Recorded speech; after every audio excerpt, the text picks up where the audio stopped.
Bristol was shaken on Sunday, when what began as a day of peaceful protests ended in a night of violent and riotous behaviour. Approximately 4,000 protesters gathered on College Green from 2 p.m. to demonstrate in opposition to the government's proposed new police and crime bill. The bill passed its second reading in the House of Commons on the 16th of March, and the Kill the Bill protests have sought to voice people's concerns about the contents of the bill, particularly in reference to stringent protest laws. I'm here today because I think protesting is a democratic right that we all deserve to be able to do, and in my opinion it's authoritarian and it's criminal that they are trying to make protest punishable by 10 years in prison compared to things like, rape or sexual assault, considering all the things that have been going on lately. I think it's outrageous. After rallying together and chanting in unison on College Green, the protesters then moved from College Green and started their march through the city centre towards Broadmead.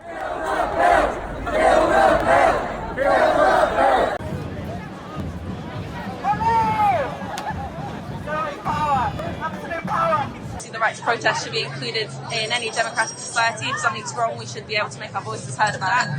The sentence for damaging a statue has gone up to 10 years, which is less than that for rape, which is pretty disgusting.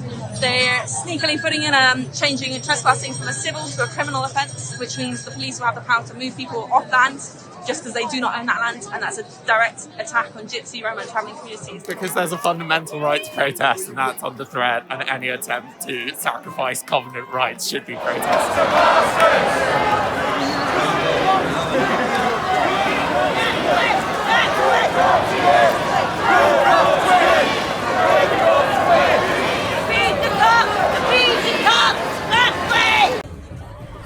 At around 3:30, the protest reached its peak when protesters paused at Epigram Square, with some leading chants from on top of a bus stop.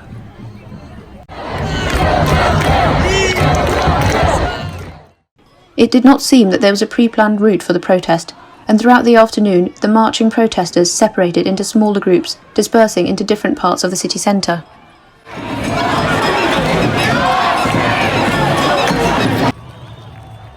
At one point, the protest separated into two main groups, one congregating around Castle Park, whilst another group went to stage a sit-in outside of Bridewell Police Station. At this point in the day, tensions were growing significantly. Confrontations between protesters and the police were increasing, with some protesters becoming more aggressive with officers. Riot police and police on horses attended to the scene, with some riot police seen using batons and riot shields to push back on the crowd. At a later point in the day, police dogs were also brought in.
As it drew into the evening, events escalated further, and there was a noticeable change in the atmosphere as violence grew.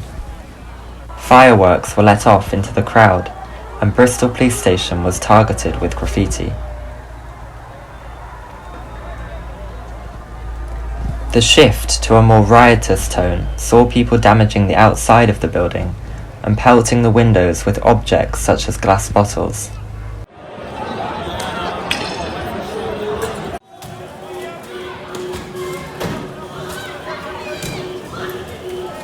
Some people turned their attention to targeting a parked police van, which was broken into and then set alight. On the ground, people could be seen carrying large bottles of water to tend to those who reported sustaining injuries from the effects of pepper spray, amongst other injuries. Further police crews were deployed to the scene when crowds did not disperse.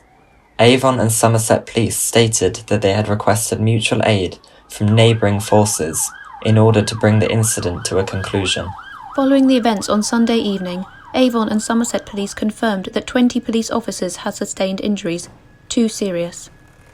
Amongst politicians who have condemned the scenes witnessed in Bristol, Bristol Mayor Marvin Rees has described the events as a shameful day in an incredible year for Bristol.